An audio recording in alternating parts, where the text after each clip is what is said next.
Find the video at www.endofamerica3.com. That's endofamerica, the number 3.com. Watch the free video at www.endofamerica3.com. That's endofamerica3.com.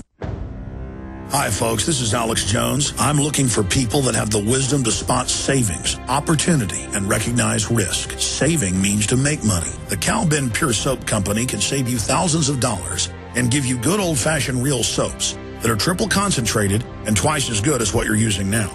Soaps made from vegetable and coconut oils that contain no useless dyes, perfumes, deodorants, or antibacterials. Your risk is the hundreds of hazardous toxic detergents that give you rashes, itching sores, and deteriorating clothing called lint. If you want something better, if you want something you've never had before, you have to do something you've never done before. Getting a free catalog is easy by calling 800-340-7091 or see Calvin on the web at 5starsoap.com. Take charge of your health now by calling 800-340-7091 or see Calvin on the web at 5starsoap.com.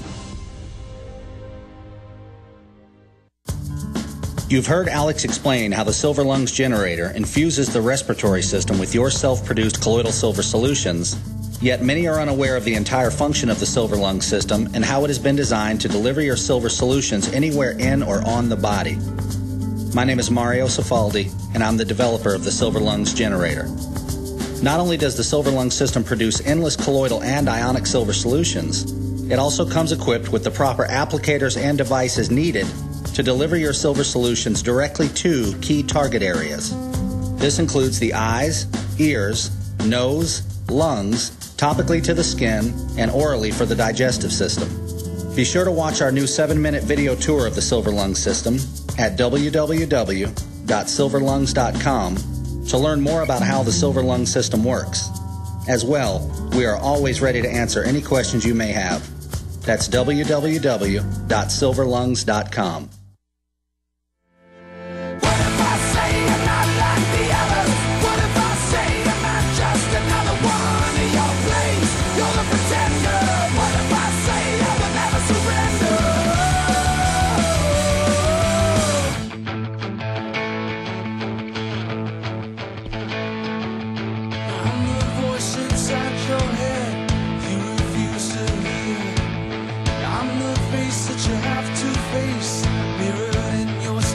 Yeah, we're re-pulling the headlines, but about a month ago, they came out in Chicago News, and it was in a few papers, and said, yes, 160 nukes are buried in America by al-Qaeda inside federal buildings.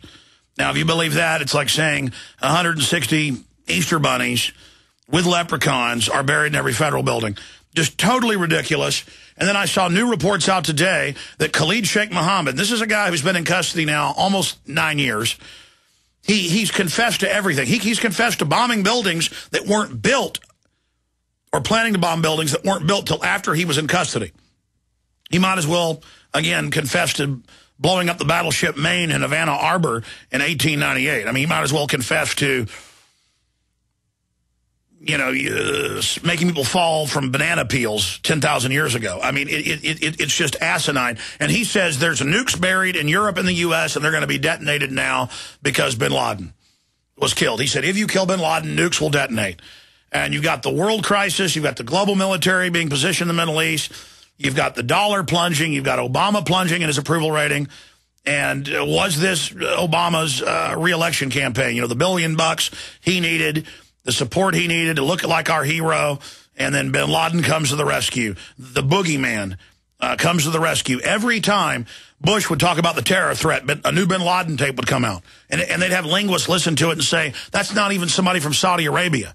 That's not even, I mean, they can tell, like accents. See, a linguist knows what a voice sounds like from a certain region of China or from a certain region of Brazil, not just what a West Texas person sounds like. Everybody's a linguist. I mean, if you grew up in New York, you know what certain neighborhoods sound like. Or if you've lived in Texas your whole life, you know what a Dallas, Texas accent sounds like. Sounds like me. This is what a Dallas, old-style North Texas sounds like. I mean, I can tell. I can say, you're from West Texas, aren't you? I know what a West Texas sounds like. Because I got family and friends in West Texas. I know what a super southern East Texas sounds like. Sounds like a French type accent. Well, they have linguists listen to it, and they go, this is not Bin Laden, or this video's fake. And I just showed you the CIA in the Washington Post last May bragging and saying, yes, we made fake Bin Laden videos. See, in case that news came out later and was confirmed, they said, oh, yeah, we did it. So they issued a fake photo yesterday. Now they admit it's fake. They got rid of the body. We've got all these White House sources saying he was on ice 8-9 years ago, including Steve Pachenik, who was underneath Kissinger, coming out and saying this. And then I've got the Chicago CBS News. Threats claim nuclear bombs hidden all over U.S., 160 al-Qaeda bombs, because a letter got sent to the government.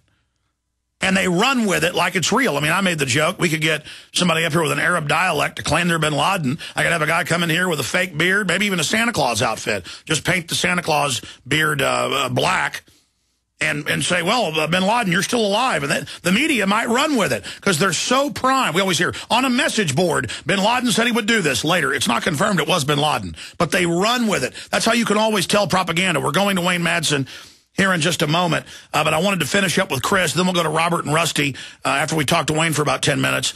But finishing up, Chris, military, you were getting into these nuke stories. Suddenly, I've been hearing it with no substantiating info. Nukes are buried. They're going to nuke you. It's 100%. The nukes are coming. The nukes are coming. The nukes are coming. Give all your rights up. TSA's got to stick their hands down your pants. You may have a nuke hidden in there. Finish up your point. This gentleman, Hagman, that was with George Norrie last night, he said last week he found it peculiar that he read an article stating that if Bin Laden was killed, that the United States would face a nuclear holocaust. And he just thought it was kind of weird that they would put that in there. And here it is just a week before it happened, and it was published in one of the British newspapers. And yeah, guys, pull that up. Pull that. Just search, if Bin Laden is killed, nukes will be detonated, KSM. I actually have it in my stack. Final points. Yeah, and then this thing about the helicopter going down, too. That's just window dressing.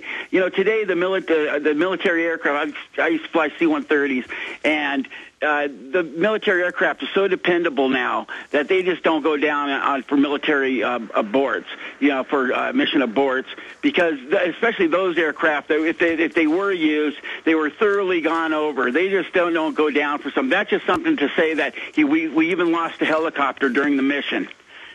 You know, to add to the drama of the Look, story. they had 4,000 advisors that died in just the years right before 9/11.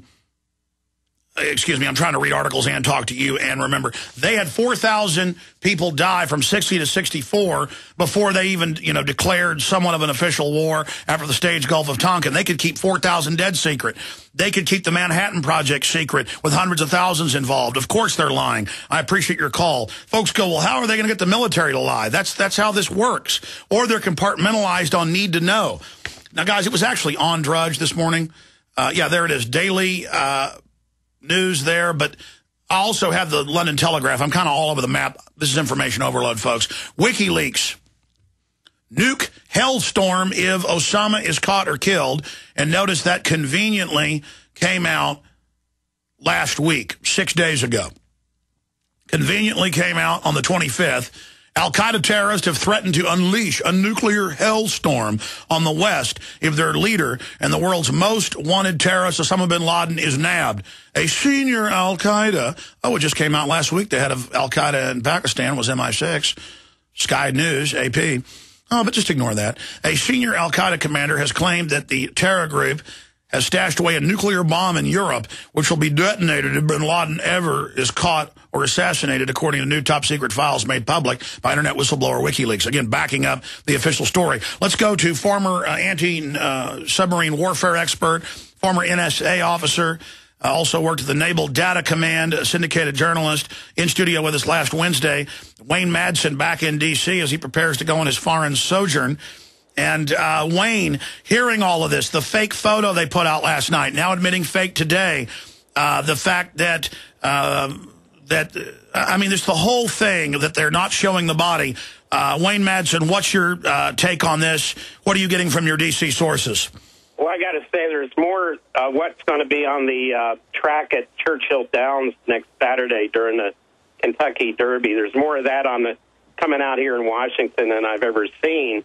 What we have here, and my sources are telling me that, very interesting, the linguists and the intelligence analysts at NSA had no information, no chatter about Osama bin Laden being the target of this operation before it happened. Of course, after it happened, they picked up all kinds of chatter about bin Laden being killed.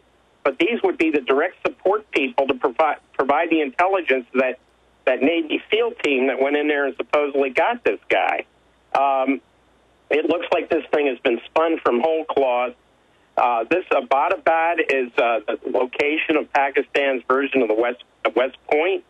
Back in the 80s, and when bin Laden was in that area fighting the Soviets on behalf of the ISI and CIA during the Mujahideen war against the Soviets, that area around Abbottabad was ringed with U.S. and British signals intelligence stations. So why in the world would bin Laden locate himself in what is the version of McLean, Virginia here, with all the retired military intelligence types? And it was not unknown to the CIA, because the CIA would go up there and interface with these intelligence people, too. And you've got bin Laden sitting in this, what they call a mansion. And I saw there was a ABC News video, apparently from a cell phone, showing this, like, ramshackle bedroom. And it looked like an efficiency. It had a kitchen off to the side with a box of what looked like American sugar, one of them jumbo sugar boxes. And it looked like a crack house. Yeah. It reminded me of remember when they got Saddam out of the spider hole and they showed where he was living, eating Doritos and all kinds of Well, I looked this food. place up, and even mainstream globalist media admits it is full of military bases, the heart of their intelligence operation, that U.S. bases are all over the area, both clandestine and public, and that it's a few hundred yards from a military base and a military school. And so now they're trying to almost blackmail the Pakistanis, going, oh, look, you were with Al-Qaeda. I mean, this gets more and more insane by the minute, like he'd be hanging out on the edge of a major city. I mean, this whole thing. What about them dumping the body in the ocean, Wayne? Oh, right. Well, of course, we have no body. We're supposed to believe them that they got 100% DNA identification on the body. They said this was done in accordance with Islamic religious rites, but we've got some Egyptian imams now saying, no, it's not in accordance with Islamic religious rights. And we've got, we've got the government's telling us to believe us that we got bin Laden and we had his body, we dumped it at sea, but yet the United States is saying that we can't believe Gaddafi, who says we killed his son and 3 grandchildren. They're saying, well, we don't have any verification. Well, we don't have any verification of this. There was no international impartial observers brought in to say, okay, yeah, that's bin Laden. We're supposed to believe the same government that just 2 days ago, Susan Rice said that Libyan troops were taking Viagra and raping Libyan women, when in fact that was debunked as a hoax, and she said it at the United Nations. So we've got a long history of yellow cake documents, Viagra, throwing babies out of incubators. We've got the oil from food scandal, fake documents, the mobile weapons labs that Saddam had. I mean, we're supposed to, after all. And by the way, those mobile labs were hydrogen pumps for running British sold from the 1980 Iran-Iraq war. They knew exactly what they were. They'd already been inspected by the UN. After the coalition takes over, they run right to hydrogen pumps that the U.S. even uses, knowing they're hydrogen 18-wheeler backs, and say they're anthrax labs. I mean, that is how dumb they think we are. And that's my point. They lie, lie, lie. And I'm hearing everybody on talk radio just in rapture that America's back, everything's great, Obama's great. Man, he got tough, proud to be an American. At least I know I'm free. These wars are great. Why do you think they triggered this now? Because Obama's approval rating was in free fall? The dollar's in free fall? They need a political distraction? They needed a distraction. distraction. They needed to get people off the birth certificate of the whole Obama background. They need